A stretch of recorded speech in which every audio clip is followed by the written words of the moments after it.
Entrevista com o presidente do Senado do Congresso, Rodrigo Pacheco. A gente vai falar um pouquinho sobre os 200 anos do Senado.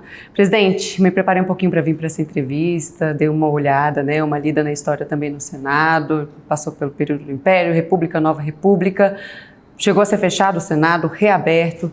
De toda a história, qual momento o senhor destaca como mais importante na história do Senado? É muito difícil destacar um momento especificamente em que o papel do Parlamento e do Senado Federal tenha sido determinante na história do Brasil. São vários momentos nesse sentido, desde quando foi criado o Senado Federal com a primeira Constituição do Brasil, que foi a Constituição do Império de 1824, se fez ali a previsão do Senado Federal, cuja composição naquela época não era democrática, não era uma escolha do povo, era muito seletiva a participação do Senado Federal.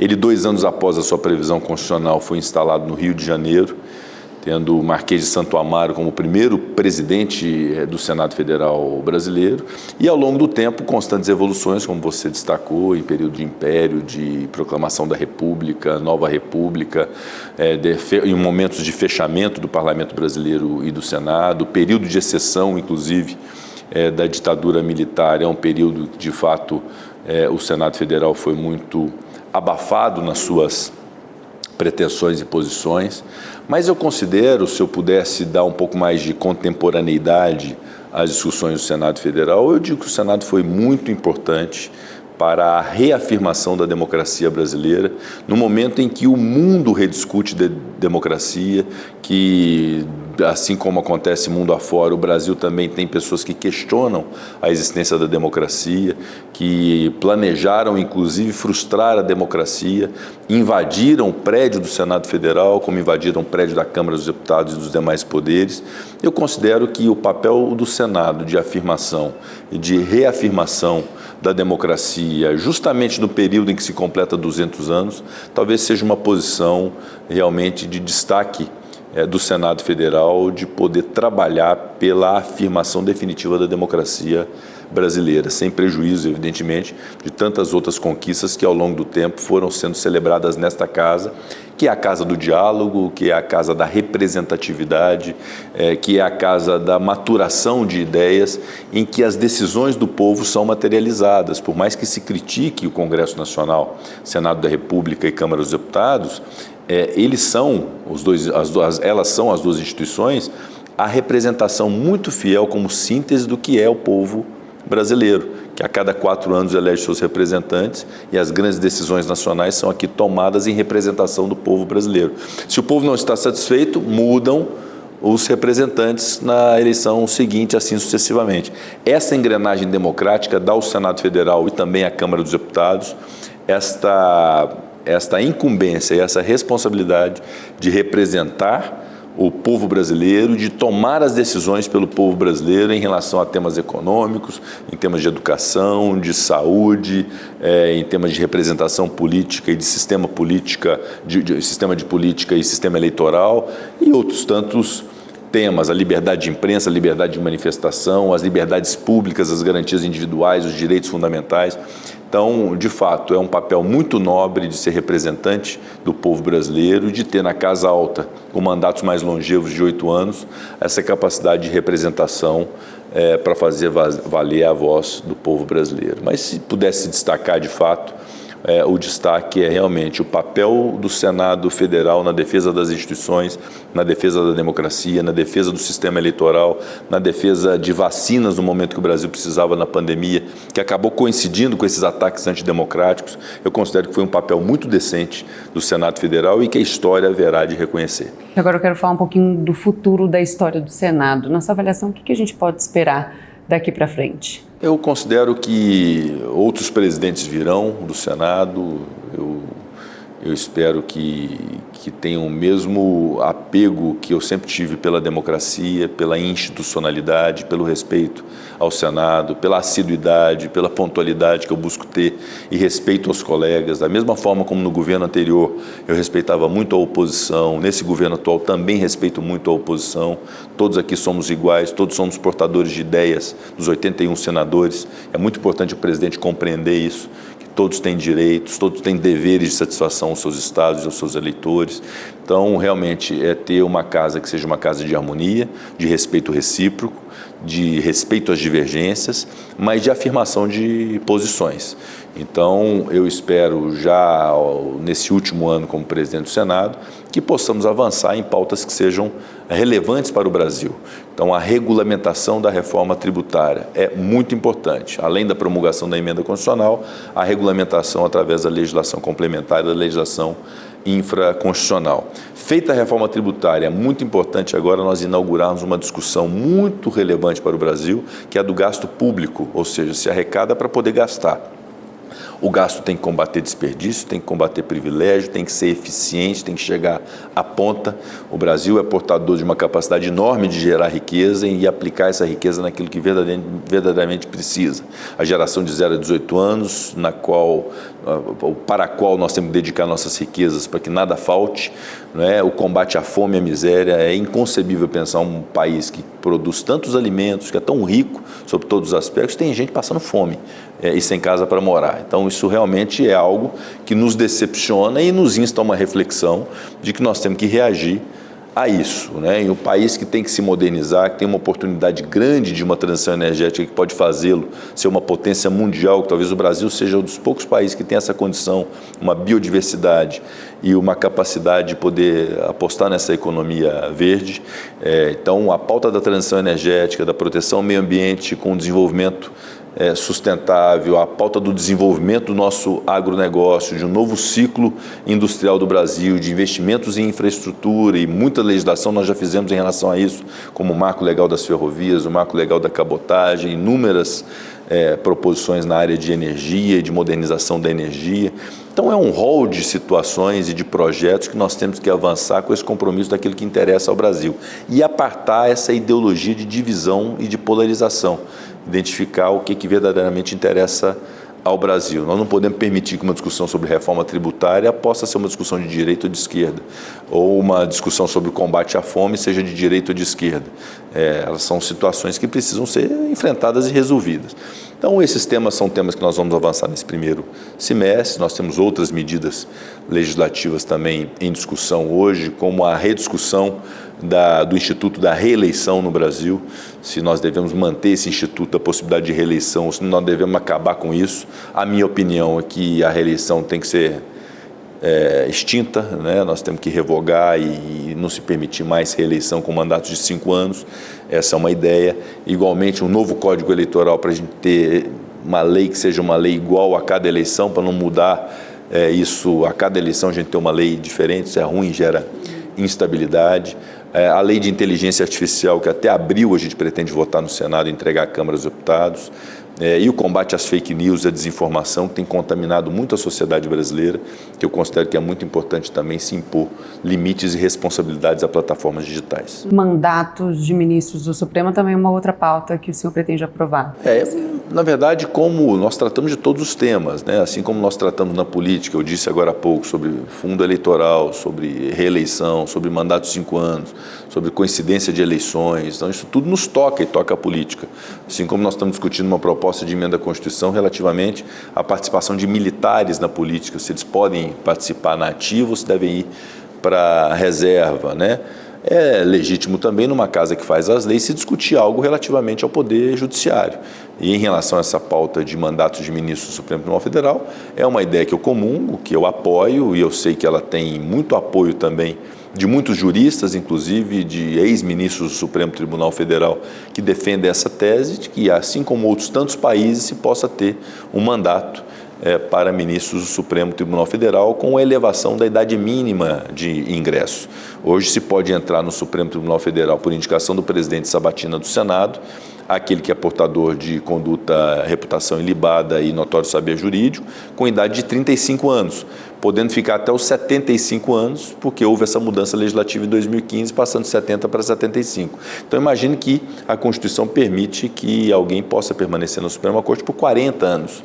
Talvez isso fosse o normal, que se delimitasse um tempo máximo de permanência no Supremo Tribunal Federal. Eu acho muito honesta essa discussão, como é honesta a discussão também da limitação das decisões individuais em relação à declaração de inconstitucionalidade de lei. Quando uma lei é aprovada pelas duas casas, sancionada por um presidente da República, o filtro de constitucionalidade é feito pelo Supremo Tribunal Federal, isso ninguém questiona, mas deve ser pelo colegiado do Supremo Tribunal Federal e não por uma decisão individual que suste um trabalho inteiro do Congresso Nacional e do presidente da República em relação a uma lei de um país. Decidido pelo colegiado do Supremo Tribunal Federal, está decidido, ninguém vai questionar isso e não tem como reverter, mas tem que ser pelo colegiado e não por uma decisão individual. Então, são duas propostas que nós fizemos, nós estamos trabalhando, uma já aprovada no Senado e outra pendente, que eu considero propostas muito honestas que vão ao encontro daquilo que eu sempre defendi, que é o respeito ao Supremo Tribunal Federal, o bom trabalho do Supremo Tribunal Federal, a importância do Supremo e do Judiciário para a democracia e para a República Brasileira, e eu sempre defendi essa pauta e sempre, nos momentos críticos de ataques à Suprema Corte, eu me coloquei ao lado da Suprema Corte para poder defendê-la, mas eu considero que aprimoramentos a ela, a instâncias do Judiciário, ao Legislativo, ao Executivo, que cabem na legislação e que tem que ser decididas por nós, é algo absolutamente normal de nós amadurecermos. Isso não é acirramento, não é enfrentamento, muito menos retaliação, eu não teria nem motivo para isso em relação ao Supremo e ao Poder Judiciário. Ainda ontem mesmo recebi uma comenda da Associação do Ministério Público, reconhecendo ao longo desse tempo que tive como presidente o bom trabalho e o alinhamento que tivemos com as carreiras jurídicas, inclusive do Ministério Público, e a mesma coisa com o Judiciário. Mas evoluções legislativas e constitucionais são feitas justamente nessa casa. Ora agradam, ora desagradam, mas elas sempre têm, pelo menos de minha parte, boa intenção no trato. Agora, presidente, já que a gente entrou nessa pauta do Supremo Tribunal Federal, ontem foi aprovada a PEC das drogas na comissão, agora segue então para o plenário. Isso também é fruto de uma certa relação ali com o Supremo Tribunal Federal, que também está analisando uma pauta que toca esse assunto. O senhor pretende analisar essa PEC em breve? E há algum tipo de atrito em relação a esse assunto com o Supremo Tribunal Federal ou não? Bom, é uma oportunidade ótima de esclarecer a razão de ser e o conteúdo dessa proposta de emenda à Constituição. O Legislativo brasileiro decidiu já há algum tempo que a disciplina sobre drogas no Brasil deve conter uma repressão muito forte ao tráfico de drogas, tanto que o tráfico de drogas é equiparado a crime hediondo, gera prisão, a pena de 5 a 15 anos. Essa foi uma opção legislativa que eu considero necessária, porque o tráfico de substância entorpecente é algo muito grave no Brasil e tem ensejado, inclusive, organizações criminosas em torno dessa atividade. E, ao mesmo tempo que se repreendeu muito fortemente o tráfico de drogas, o legislador, em 2006, optou que, para o caso do porte para uso próprio da substância entorpecente, a pena não pode ser de prisão. Isso está correto, desde 2006 é assim, é um tipo penal, há um registro da pessoa que é surpreendida nessa situação, mas a pena não é uma pena de prisão, a pena é uma pena de prestação de serviço à comunidade, de frequência a cursos sobre a importância de se combater droga e o quanto ela faz mal e de advertência. Então são penas não privativas de liberdade. Essa foi a opção do legislador, criar tipos penais diferentes, um muito grave e o outro para poder fazer isso como a título de tratamento e mais educativo do que prisional. Sendo essa a opção do Legislativo e não reformulada, inclusive ratificada em 2019, nós consideramos que não deve o Poder Judiciário e o Supremo Tribunal Federal desconstituírem uma lei que foi feita no Congresso Nacional, a quem cabe essa definição sobre a política de drogas no país. Ao Judiciário cabe decidir casos concretos que lhe cheguem. Então, nós nos manifestamos contrariamente à tese da descriminalização da conduta do porte para uso, pela declaração da inconstitucionalidade do artigo 28 da lei, que é o que pune esse crime menor do porte para uso, que, repito, não prevê prisão, prevê medidas alternativas. Então, essa foi a nossa posição. A descriminalização só poderia ser feita pelo Congresso Nacional. Então, a proposta de emenda à Constituição vem justamente nesse sentido, de que o porte de drogas em qualquer quantidade será considerado pela lei crime, ora de tráfico, ora de porte para uso, inclusive fazendo no texto agora, com o trabalho do relator, o senador Efraim Filho, uma separação entre a questão do traficante e a questão do usuário, inclusive garantindo na Constituição que o usuário não deve ser preso, mas ele tem que compreender que portar aquela substância tem uma consequência jurídica. É muito inusitado pensar, Tainá, que uma situação de alguém que porte uma quantidade de droga para vender, normalmente um jovem de periferia que está com aquela droga para vender para alguém, ele seja autuado por tráfico de drogas. Aquela mesma droga na mão de alguém que adquiriu para usar ser um irrelevante jurídico. Em instantes passa de um crime quase hediondo para um nada jurídico sem consequência alguma, que seria o porte para uso se houver a descriminalização.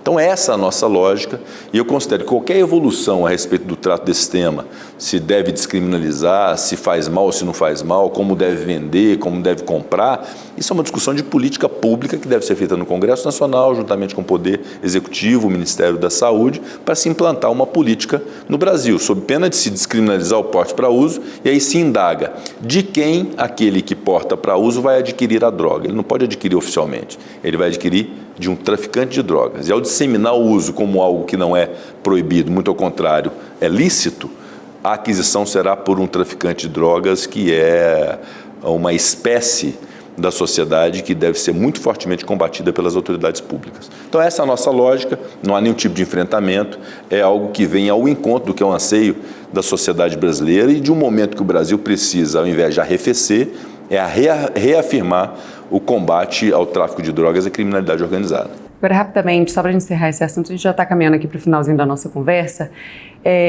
Desde ontem, quando o texto foi aprovado, há algumas críticas em relação ao conteúdo da proposta, que ele não seria muito específico, está meio vago. O senhor pretende levar já, logo depois do feriado, essa proposta para o plenário e o senhor pretende fazer alterações nesse texto? Aprimorar ele mais ou não? Não, eu considero que o texto está muito bem colocado, né? A contribuição feita pelo senador Efraim Filho, que foi o relator ao texto original, foram boas contribuições, justamente para que não haja dúvida de que a posição é de que aquele que porta para uso, ele não pode ser preso. Ele tem que ter uma consequência jurídica, porque é uma substância que está elencada como uma substância ilícita e quem a detém pratica uma ilicitude. Essa é a lógica, mas não prevê nenhum tipo de prisão para quem porta para uso. Então foi uma contribuição muito positiva do senador Efraim, aprovado na CCJ como foi, eu aguardo agora o encaminhamento à presidência e nós devemos pautar e vai garantir o trâmite normal de toda e qualquer proposta de emenda à Constituição. São 5 sessões do Senado de discussão dessa matéria. O senador Jacques Wagner pediu-me que houvesse uma sessão de debates para trazer especialistas também em relação a esse tema. Nós faremos também sessão de debates no plenário. Não há assodamento, não há pressa, isso precisa ser refletido, precisa ser debatido. E aí nós vamos então, depois disso tudo, submeter ao plenário do Senado, e o plenário é soberano. Se houver os 49 votos para aprovação, será aprovada. Se não houver, não será aprovada e nós respeitaremos qualquer resultado. O JR Entrevista com o presidente do Senado, Rodrigo Pacheco, vai para um rápido intervalo e volta já já. Agora, a última pauta que eu queria tocar aqui com o senhor falou sobre gasto público. O Ministério da Fazenda, em especial Fernando Haddad, tem forçado, digamos assim, algumas pautas, como, por exemplo, a questão da reoneração dos 17 setores, chegou a enviar um projeto de lei. Eu queria entender do senhor como é que está essa discussão, se há espaço de fato para se discutir uma reoneração ou não. Esse assunto está vencido diante das resistências aqui na casa. Ainda há outros projetos que Fernando Haddad gostaria de ver aprovados aqui, inclusive tem uma discussão em relação ao PERS, né, a questão dos municípios. E diante de todo esse cenário, eu gostaria que o senhor dissesse para a gente se será possível, sim, manter essa meta de déficit zero do governo. A Haddad conta muito com esses projetos também para tentar manter ou tentar ter um reajuste dessa meta um pouco mais tímido. Mas qual que é a sua avaliação em torno desse assunto? Olha, em matéria econômica, nós temos que partir do pressuposto da confiança no trabalho feito pelo ministro Fernando Haddad da Fazenda. E eu, particularmente, tenho essa confiança de que tudo que tem sido feito pelo Ministério da Fazenda é planejado, se busca ter a aferição da consequência da política econômica e nós do Parlamento contribuirmos. E tanto que contribuímos muito no ano de 2023, foram inúmeras propostas do Ministério da Fazenda que foram aprovadas, né? Primeiro uma PEC de transição, quando nem no governo eles estavam, nós aprovamos.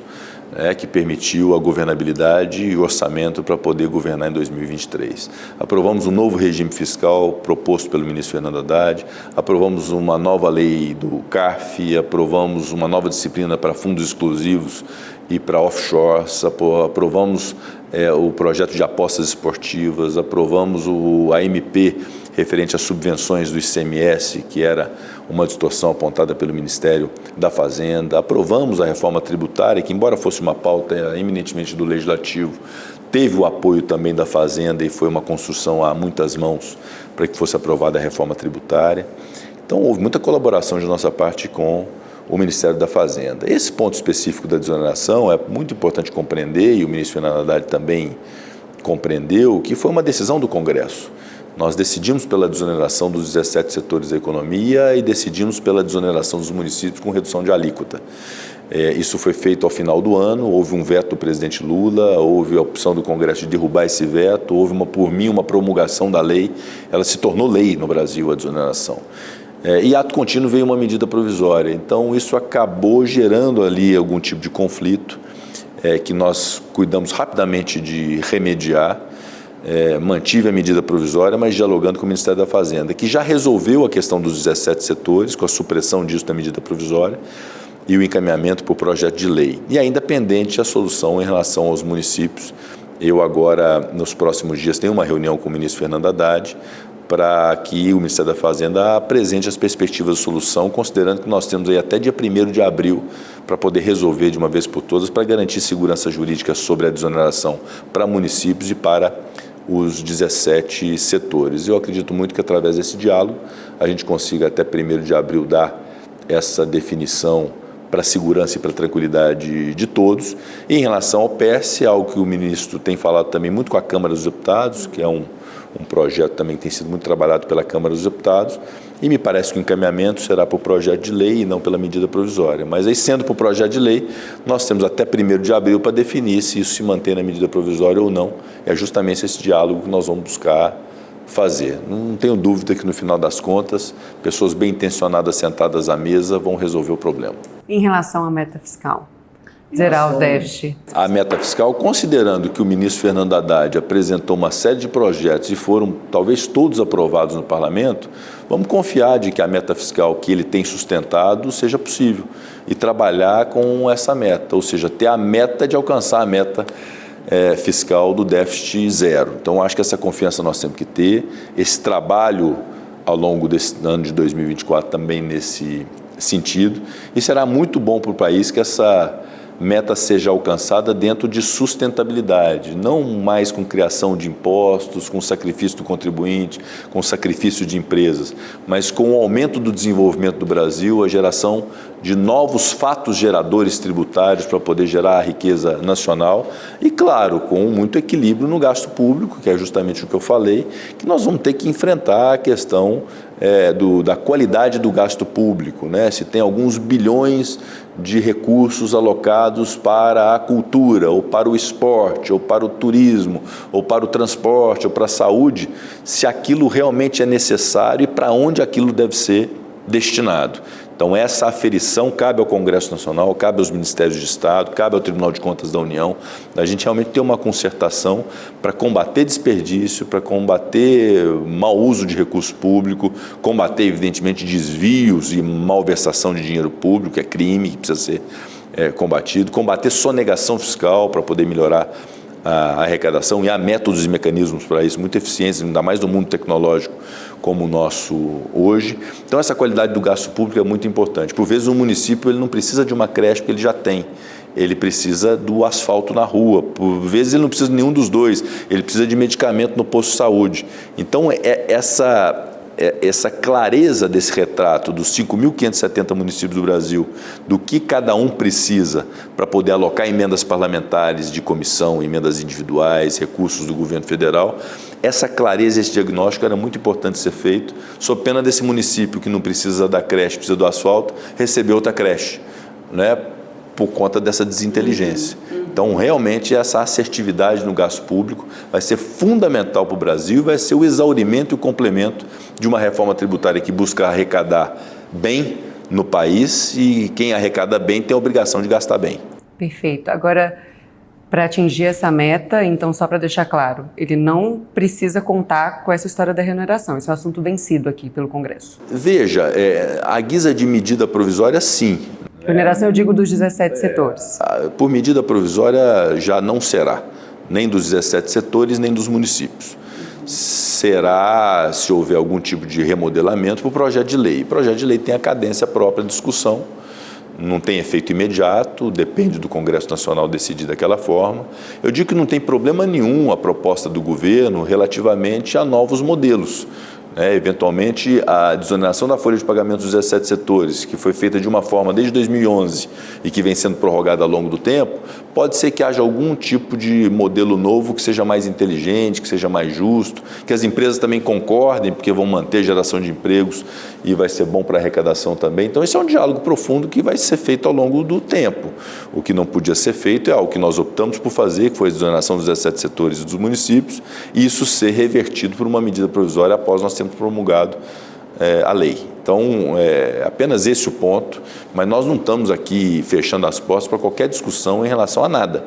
Podem vir as ideias, podem vir as sugestões, se elas vão vingar ou não, se elas vão ser aprovadas ou não, depende da vontade da maioria das duas casas. Perfeito. Presidente do Senado, Rodrigo Pacheco, muito obrigada pela entrevista aqui no Jornal da Record. Muito obrigado, Tainá, foi um prazer revê-la e sempre à disposição de vocês, desejo muito sucesso na sua carreira, tá? E um abraço a todo mundo que está nos assistindo. O prazer é todo nosso.